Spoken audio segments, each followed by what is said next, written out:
ولا تكونوا كالذين تفرقوا واختلفوا من بعد ما جاءهم البينات وأولئك لهم عذاب عظيم.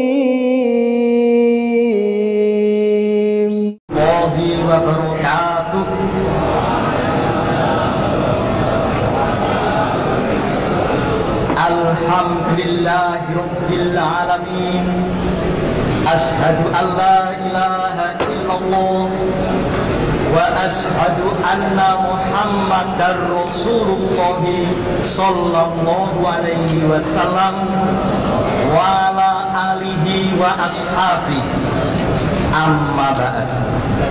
Yang terhormat para ulama, para mubalik dan mubaligot dan seluruh warga jamaah yang sangat-sangat saya hormati, untuk mengawali nasihat agama pada siang ini, saya bersyukur pada Allah dengan ungkapan syukur Alhamdulillahirabbil alamin.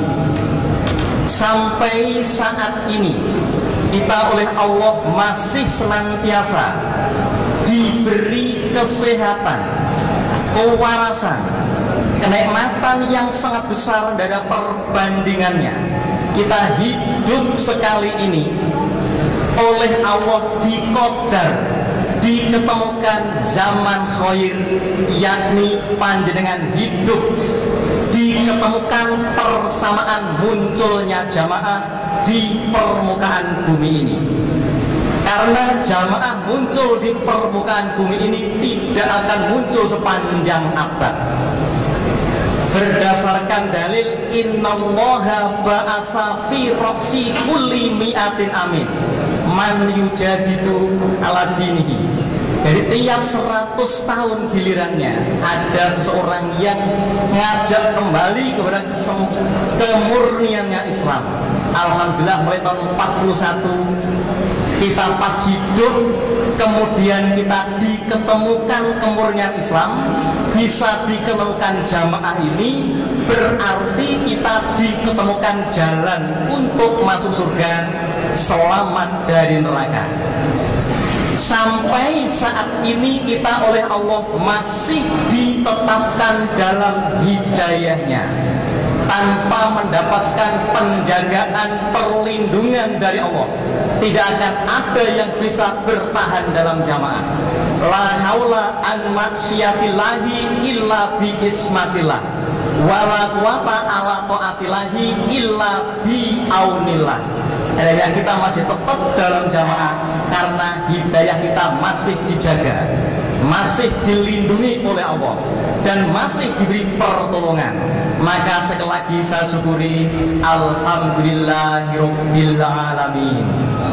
Angka keduanya saya mensyukuri pada seluruh para perantara pembawa hidayah, mulai dari Rasulullah Sallallahu Alaihi Wasallam sampai para sahabat, tabiin, sampai Bapak Imam Haji Nur Hasan Al-Ubaidah almarhum, kemudian yang dilanjutkan lagi oleh Bapak Imam Haji Muhammad Suhaib Abdul Gohir, kemudian dilanjutkan lagi oleh Bapak Imam yang sekarang Bapak Kiai Haji Sultan Aulia, yang dibantu oleh para wakil-wakilnya, sehingga melalui para perantara ini kita memperoleh hidayah, kita dibimbing dan dibina dan diarahkan.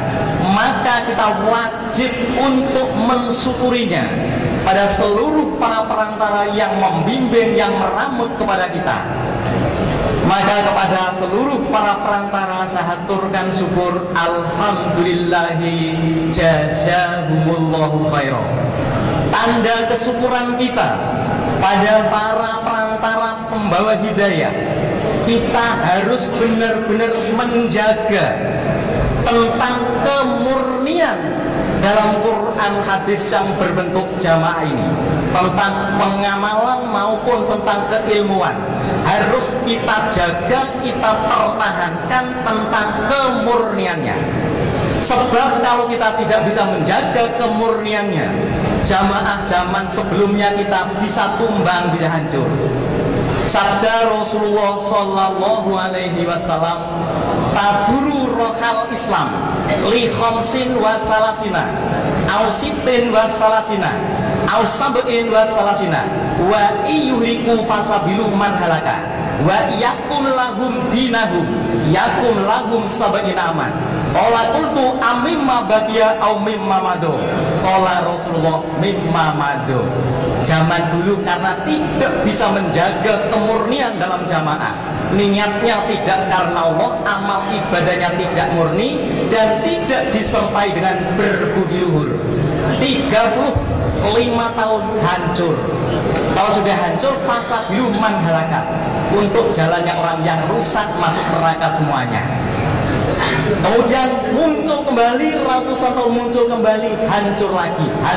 Kalau bisa meramut kemurniannya, dilipatkan 2 menjadi 70 tahun. Mulai tahun 41 sampai sekarang 2011 atau 2012 lah ini sudah 70 tahun lebih. Ini merupakan sudah bonus, maka yang berhak untuk mempertahankan tentang kemurnian ibadah ini adalah bagi satu-satunya jamaah, satu-satunya ulama mempertahankan kemurniannya, mempunyai bertanggung jawab, sense of belonging cara bahasanya sih. Di sini mempunyai tanggung jawab untuk memurnikan dalam jamaah ini. Kalau tidak, berhubung ini bonus sudah 70 tahun, harus kita pertahankan. Karena tiangnya langit supaya tidak bisa tumbang, karena panjenengan para ulama-ulama semua menjaga kemurnian dalam jamaah. Karena tiangnya langit ada 4. Iwamud dunya bi arbati asya'a. Tiangnya langit ada 4. 1 bi ilmil ulama, sebab ulama-ulamanya faqih, berilmu semuanya.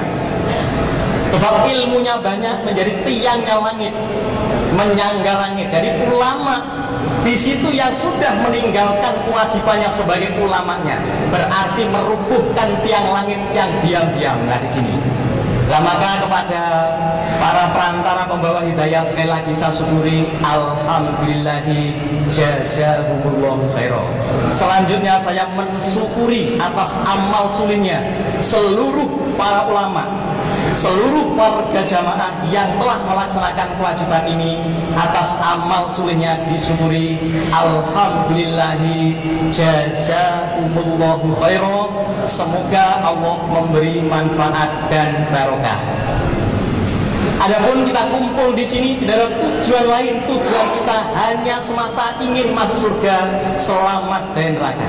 Saya berdiri di sini bukan karena saya ilmunya paling banyak, bukan. Panjenengan duduk di bawah bukan karena ilmunya sedikit. Yang di bawah ada yang S2, ada yang S3 dan lain sebagainya. Saya duduk di atas menetapi aumat nurun. Panjenengan menetapi sami'na wa atokna mastatokna. Maka niat kita supaya diniati karena Allah, yarjuna rahmatahu wa yakhufuna adabah. Untuk meringkas waktu, di sini saya akan menyampaikan nasihat pokok, nasihat utama dari Bapak Imam. Adapun isi nasihat dari Bapak Imam, satu-satunya jamaah oleh Bapak Imam dinasihati, dituturi, diajak supaya tetap menetapi, memerlukan dan mempersungguh Quran hadis jamaah. Adapun kewajibannya ada 5 bab. Angka 1 adalah mengaji Quran hadis. Angka 2 mengamalkan Quran hadis. Angka 3 membela Quran hadis. Angka 4 sambung jamaah cara Quran hadis. 5 taat Allah, Rasul, imam. Mulai imam yang kita biat, sak wakil-wakilnya, sak surat-suratnya, tidak boleh dihina dan tidak boleh diremehkan, harus ditaati dan diagungkan. Adapun siapa saja yang mau menetapi ngaji, ngamal, bila sambung jamaah taat, bagi ibu-ibu ditambah taat pada sang suaminya, dikerjakan 5 bab tadi sampai pol mati, diniati dengan hati niat mukhlis lillah karena Allah, jaminannya adalah surga pasti. Ajaan Bapak Imam ini adalah ajaan yang benar, tidak salah. Dikatakan tidak salah, semua ajaan berdasarkan dalil dari Quran dengan Al-Hadis. Kita diajak masuk surga, selamat dari neraka dengan cara menetapi agama Islam yang berpedoman Quran hadis yang dilaksanakan secara berjamaah. Kita ditunjukkan teori dan prakteknya. Kalau kita diajak menetapi Quran hadis jamaah kok tidak mau, berarti tidak mau diajak masuk surga. Karena satu-satunya untuk masuk surga selamat dari neraka adalah lewat jamaah. Tanpa lewat jamaah tidak bisa masuk surga. Berdasarkan sabda Rasulullah Sallallahu Alaihi Wasallam, innal jannata la yadkhuluha illa bi jamaah. Itu perintah jamaah. Tanpa lewat jamaah tidak bisa masuk surga. Karena ini ulama-ulama semua tidak diartikan, tidak masalah. Nah, kemudian Nabi telah bersabda lagi, la yadkhula ahadan amaluhu al jannata. Tidak akan ada amal seseorang yang membawa bisa masuk surga selamat dari neraka tanpa lewat jamaah. Setelah Nabi bersabda seperti itu, para sahabat bertanya, qalu wala anta ya Rasulullah. Kalau begitu Nabi, kalau tidak jamaah, apa amalan Nabi juga tidak bisa masuk surga? Qala Rasulullah Sallallahu Alaihi Wasallam, wala ana. Walaupun saya ini Nabi, kalau tidak jamaah, tetap amalan saya pun tidak bisa masuk surga. Karena seluruh para nabi semua adalah menetapi jamaah. Oleh Nabi Nuh, syara'alakum minad din ma wassabihi Nuhan walladzi auhayna ilaika wa ma wassayna bihi Ibrahim wa Musa wa Isa an aqimuddin wa la tatafarraqu fi. Harus lewat jamaah, tanpa lewat jamaah nggak bisa. Karena ana amarukum bi khamsin Allahu amaruni bihina. Antara salah satu, antara one of them dari 5 adalah al jamaah, menetapi jamaah. Adapun siapa saja yang menetapi Quran hadis jamaah sampai pol mati, berdasarkan dalil, jaminannya surga pasti. Allah berfirman dalam surat An-Nisa ayat 13, wa may yuti'illaha wa rasulahu yudkhilhu jannah. Kalau orang Bugisnya niki tahu ri parentana puangi surga pembalena, majepur ri patamai pas surga.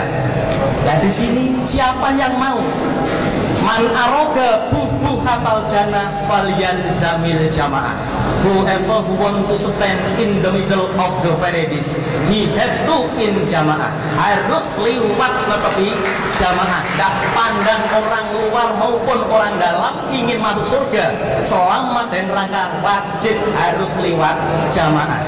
Tidak ada membedakan jin luar jin dalam, tidak ada. Semua untuk ibadah pada Allah.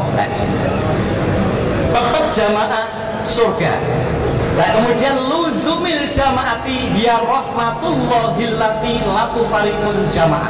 Hidup sampai mati tetap jamaah. Surga gak mau pisah. Sebaliknya, siapa saja netepi jamaah kemudian keluar dari jamaah, masuk jamaah wajib, keluar dosa. Alaikum bil jamaah wa iyakum wal firqah. Masuk jamaah wajib, keluar dosa. Nah, masuk tidak boleh keluar. Contoh gambarannya seperti ikan. Ikan itu kalau sehat, masuk di air, dilepas di air yang jernih, tidak akan ada yang lompat. Pada ikan sudah di air yang jernih kok lompat ke darat, itu namanya bukan ikan waras tapi ikan mabuk kena potas. Dari situ orang sudah jamaah kok keluar dari jamaah. Ya, saya tidak katakan ya. Dari situ mabuk di situ tadi. Tapi orang yang keluar dari jamaah itu bukan kehendaknya sendiri. Karena karakternya nggak baik oleh Allah dicabut, bukan terpengaruh, bukan. Karena nggak baik oleh Allah dicabut keimanannya, dicabut hidayahnya. Adapun orang yang murtad dari jamaah terinci atas dua. Satu, murtadnya orang paham. Loh, bagaimana orang paham murtad? Satu, murtadnya orang paham. Dua, murtadnya orang yang tidak paham. Kalau murtadnya orang paham, sekali keluar dari jamaah sudah tidak mau ibadah, tidak mau sholat, tidak mau puasa, tidak mau ngaji. Itu murtadnya orang yang tidak tanggung-tanggung. Tapi kalau murtadnya orang yang tidak tahu masih murtad, masih sholat, ya berarti itu masih ikut-ikutan. Berarti masih ikut-ikutan orang yang tidak memahami Quran hadis. Makanya para bapak, ibu, seluruh keluarga jamaah kita yakin mantap terhadap jamaah ini. Jamaah surga, enggak jamaah neraka. Nanti ya kita panjang maupun lebar, karena nanti ini saya kasih tema supaya pelaku sejarah. Lu masih muda kok pelaku sejarah. Kelihatannya muda ya, kelihatannya umurnya bagaimana? Seperti 70 tahun ya. Nah di sini. Tapi tidak akan meriwayatkan sejarah Kerajaan Mojopahit, enggak. Tapi menjelaskan atau menceritakan tentang sejarah perjuangan dalam Quran hadis. Kita supaya yakin mantap. Jamaah surga enggak jamaah neraka. Jamaah diterima amalnya, tidak jamaah tidak diterima amalnya. Man amila lillahi fil jamaah fa asobba qabilallahu minhu wa in ata'a ghafarlah wa man amila yabtagil firqah fa asobba lam yataqabbal lahu minhu wa in ata'a fal yatabawa maq'adahu minan nar. Jadi wajib terjun neraka ancamannya, wa may yaksillaha wa rasulahu wa yata'adda hududahu yudkhilhu naro yadullahi ma'al jamaah wa man sada ilan nar wa mufarraqatul jama'ati tukhriju bi ashabiha min tilkar rahmati ilal abadi kama qala Rasulullah sallallahu alaihi wasallam wal firqatu adabun. Jadi wajib masuk dalam neraka. Maka para ulama yang sangat saya hormati, Bapak Wakil 4 yang sangat saya hormati, kiranya nasihat saya sampai di sini saya akan cerita sedikit. Insya Allah nanti sebelumnya turun, saya turun duluan daripada nanti saya diturunkan. Lebih baik saya yang turun duluan. Dari sini saya awali. Dari sini saya akan cerita tentang menceritakan perjuangan. Dulu pada waktu saya masih kecil, masih sabrawit, masih kecil dulu. Sekarang masih kecil juga. Dulu kecil, sekarang masih kecil juga. Saya mondok di Kediri sini, masih berawit saya waktu itu tahun 70, kalau tidak 70, 71. Nah, guru saya waktu itu Pak Husain, Pak Bajuri berangkat, Pak Khalil, Pak Umar Hamdan. Nah, semua tadi berguru kepada Bapak Haji Nur Hasan. Nah, saya sempat juga, walaupun berapa kali, ya sempat berguru. Pada waktu itu saya terus ke Kertosono. Kertosono sini, Kertosono kebanyakan dulu itu bukan naik kendaraan, berjalan kaki. Semangat dan senang. Dan sampai di Kertosono, potong cerita saja, saya ringkas lagi. Kemudian Bapak Imam Haji Nur Hasan, pas muter-muter di halaman itu saya dipanggil. Beliau dawuh dengan bahasa Jawa. Saya didawuhi begini, le, bahasa Jawa, le, yang tidak Jawa ya sudah dengarkan aja. Le, awakmu besok lek wis dadi mubalek, kok ora salah niat. Niatnya dikosongkan, dikunci selainnya karena Allah tidak akan bisa memasuki. Dan dikosongkan, yang ada hanya mencari rahmat Allah, udah dikunci, serangan dari manapun tidak bisa masuk. Yang bisa karena Allah tidak salah niat dan berbudi luhur. Lan budi luhur gawe basa Jawa. Lek awakmu dadi mubalek iso budi luhur lan ora salah niat. Awakmu manggon nang ngendi-endi panggonan kanggo rebutan menungso, ndak pandang jandanya, ndak pandang bukan jandanya perawannya. Lah di situ. Dan ulama mubaligh yang berbudi pekerti, yang luhur sesuai ilmu yang sudah kita terima, yang sudah ditanamkan kepada kita. Bapak Imam dawuh, besok mubalighot sing ora salah niat dawuh mekaten. Lan iso budi luhur. Arepe iso dadi guruning jagat. Lah seperti itu. Langsung saya potong segitu. Lanjutannya langsung kita ditugaskan. Nah tugas dari situ, setelah tugas terus selesai tugasnya, kembali lagi waktu pertama kali di markas 18 Brimob Kalibanger dulu, masih kecil saya sampai sekarang. Selesai baru ditarik lagi, ditarik oleh Bapak Imam Bapak Haji Nur Hasan, ditarik ke Kertosono. Saya terlambat 1 minggu karena surat saya tadi disembunyikan oleh Kapten Suparyo supaya saya tidak pergi. Saya matur di Kertosono, langsung potong ceritanya, saya didoakan, kemudian saya suruh berangkat. Setelah saya didoani, kemudian disuruh berangkat. Wis kowe budal buka jamaah ning Sulawesi Tengah. Neng kono urung neng jamaah, wis terserah awakmu, awak bagaimana budalmu. Iya budalmu, budalmu. Itu kali saniki mubalek tugasan pun ada yang jemput dengan yang sejuk-sejuk. Zaman dulu enggak, bukan yang dingin jemput. Dulu itu jemput dengan celurit, dengan parang, dengan badik. Itu jemputannya dulu. Nah berbeda dengan sekarang. Malah sekarang lebih semangat seperti ini sekarang. Nah sampai di Sulawesi 12 malam dalam kapal. Akhirnya saya potong lagi. Akhirnya jamaah mulai berkembang. Setelah jamaah berkembang, dari Departemen Agama Kakan Depan langsung turun. Saya dipanggil untuk menghadap ke Departemen Agama.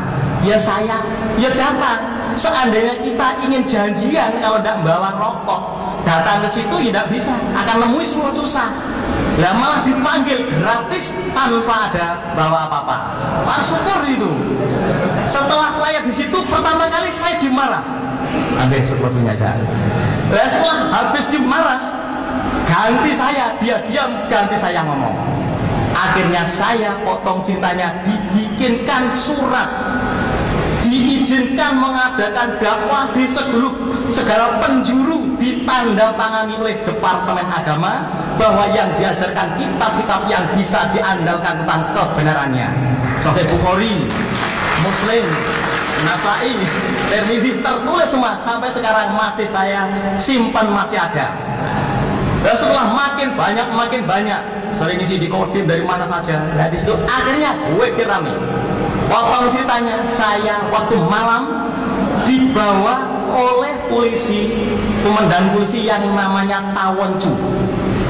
Orang dari Sangir. Waktu malam jam 12 malam saya dibawa lari. Ya saya nggak tanya bang dibawa, ya sudah ngikuti yang bawa. Nah makanya kalau nggak ngikuti yang bawa dikira nanti kita banyak bicara, kalau turunkan di sini nanti kamu sudah numpang kok ngomong terus ya. Yaudah saya diam sampai saya datang di Bone Bakal. Sebelumnya datang di Bone Bakal, waktu sebelum ditangkap tadi ketinggalan sedikit. Di situ saya pas ngajar di masjid, orang-orang yang ngaji juga banyak, saya ngajar di masjid. Sebelumnya ditangkap tadi. Pas disambut, bukan disambut air minum, tapi sambutan yang pertama adalah rantai sepeda motor yang panjang itu tadi. Dari belakang disambutkan kepala saya. Tapi semua Allah yang gerakkan. Kita tidak boleh dendam kepada orang yang ikut, karena dia bukan hendaknya sendiri. Nah di situ Allah yang menghendaki. Nah, waktu mukul saya pakai rantai atas izin Allah. Atas izin Allah, rantai seorangnya biar terbang, terlempar, tersungkur di belakang jauh. Itu atas pertolongan Allah. Lah geger lagi, katanya saya yang banting. Loh, malah dia yang terlempar sendiri, yang mukul kok saya. Nah, memang orang yang tidak senang itu bagaimanapun tetap tidak senang. Nah, ini saya potong segini. Nah, saya dibawa oleh tawancu tadi di Bodong Bakal. Waktu malam saya dibawakan makanan di tempatnya orang-orang Buru. Tidak ada orang Islam di situ. Kemudian waktu itu saya suruh makan. Setelah disuruh makan, waktu saya akan makan begitu, kepala saya itu sampai di otak sini rasanya. Ini apa, makanan apa ya ini kok seperti ini? Kemudiannya sampai tembus di otak. Padahal itu racun babi yang ditaruh di makanan. Tujuannya akan dibunuh. Tapi Allah Maha Kuasa. Berhubung saya ditunggu suruh makan, kita hidup sekali, jangan sampai ngecewakan orang. Kalau bisa menyenangkan, mengembirakan orang, maunya dia apa? Yang penting tidak menjadi merugikan kita, kita turuti. Nah, dia ingin senang kalau saya makan itu tadi, ya saya makan. Karena dipaksa, saya yakin tidak ada racun membunuh manusia. Lah akhirnya racunnya tadi tak makan, habis setengah lemun-lemun udah. Sudah headache udah kepalanya itu. Langsung saya sendiri, langsung lah bangkitkan. Tidak ada racun membunuh, walaupun bisa kok meninggal dunia bukan karena racun, kodarnya bersama dengan racun. Alhamdulillah tidak jadi mati.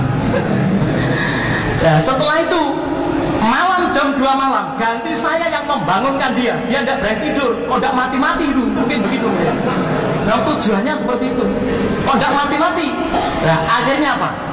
Setelah itu saya bangunkan, hei Pak bangun. Hei, wadah kok teriak-teriak. Iya, saya ini orang Islam, perlu akan sholat, antarkan saya ke masjid, harus berani. Di sini tidak ada masjid.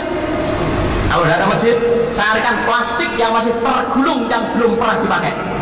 Waktu jam 2 malam dia keluar, keluar kemana? Nah, berarti menjadi pesuruh kita. Nah, akhirnya paginya itu baru saya mendapatkan qadar, dapat bagian. Bahkan pagi saya itu dipukuli sak kemampuannya, sak kuas-kuasnya. Saya tenang aja. Pokoknya sak senangnya dia mukul yang bagaimana. Tidak membalas, ini kurang ajar, tak balas, asal ya enggak. Dia tetap senang, gembira, ridho qadar yang sudah Allah berikan kepada kita. Kalau belum waktunya mati, tidak akan mati. Annama sobaka lam yakun liyufiyaka, wa ma akhlaka lam yakun liyusibaka. Tidak akan mati. Contoh waktu itu saya naik kapal membawa balik satu. Waktu buka pengajian di Wanci, di tengah perjalanan kapalnya tenggelam, hancur.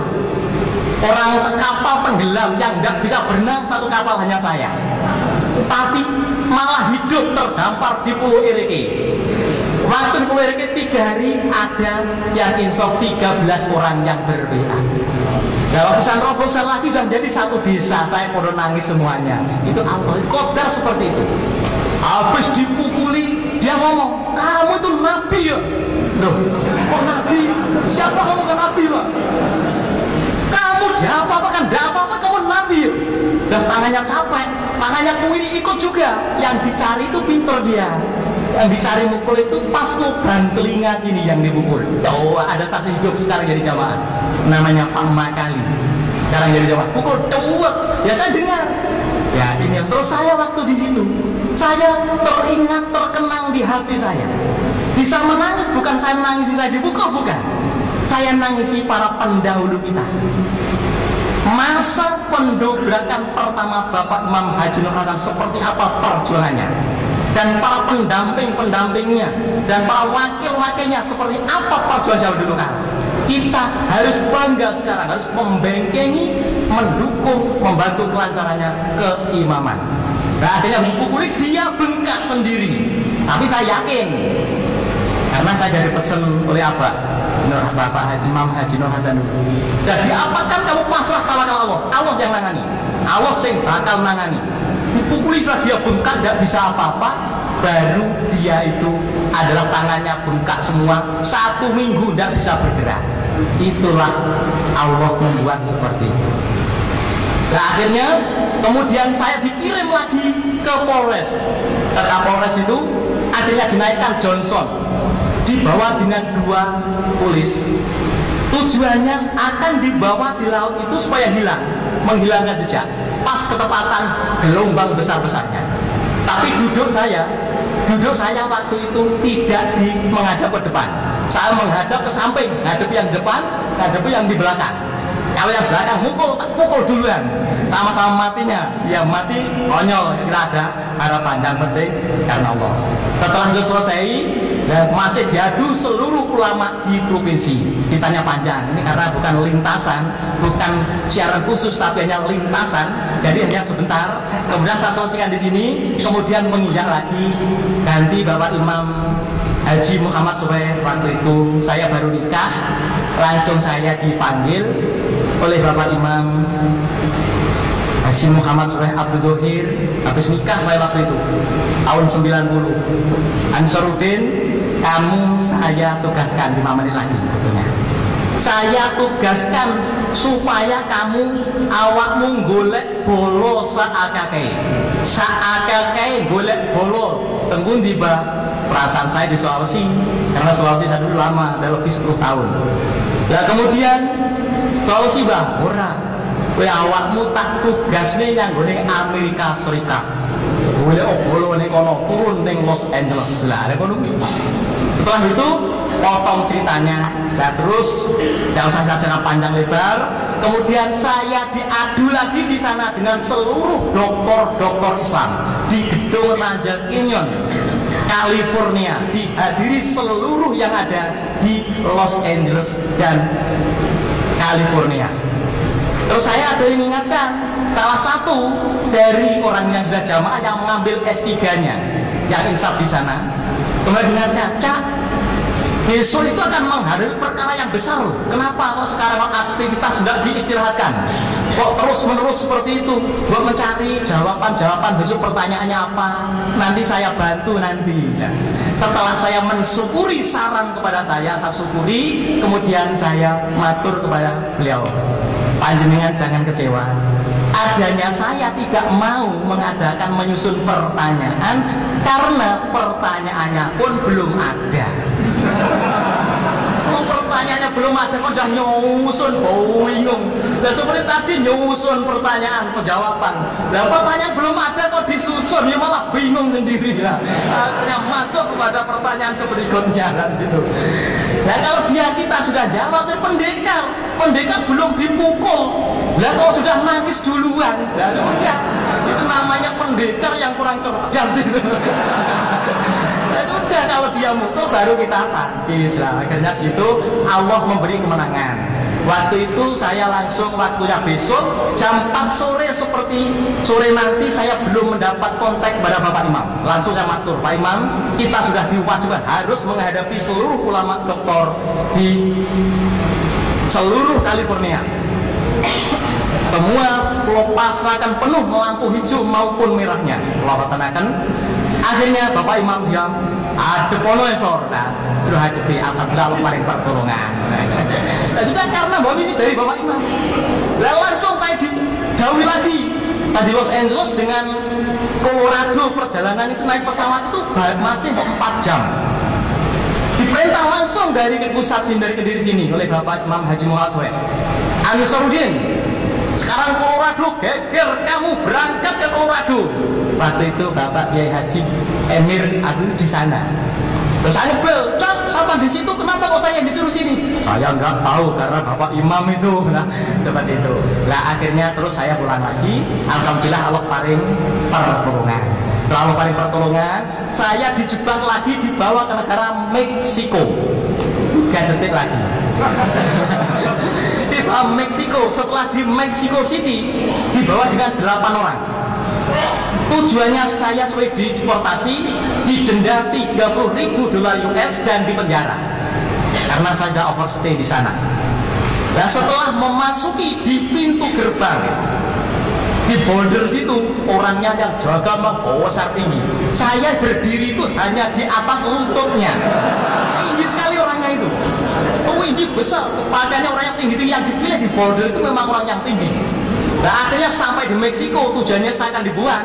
akan dimasukkan di imigrasi Amerika Serikat yang ada di perbatasan Meksiko di border satu itu tadi. Akhirnya orang-orang 8 tadi ditahan semuanya, dimasukkan di pintu lampu merah yang ada tulisannya very very dangerous. Dimasukkan lampu merah, ganti giliran saya yang terakhir, orang yang tidak punya identitas. Nah akhirnya itu pas giliran saya akan nangkap saya pasukan sebelah kanan. Nah dekat dia lari semuanya. Nah senjata komplit lari, terus saya melihat ke belakang, gak ada apa-apa. Melihat ke kiri, sebelah kanan lagi, datang lagi, lari lagi. Mungkin oleh Allah insya Allah dirupakan harimau yang besar atau apa. Lari semua. Ya kiranya dari sini cukup sekian. Apabila banyak kekurangan dan banyak kesalahan yang sengaja maupun tidak sengaja, yang tidak berkenan kepada para ulama-ulama, saya mohon maaf sebesar-besarnya. Kiranya dari kita cukup sekian, daripada diturunkan saya turun sendiri. Alhamdulillah, jazakumullahu khairan. Assalamualaikum warahmatullahi wabarakatuh.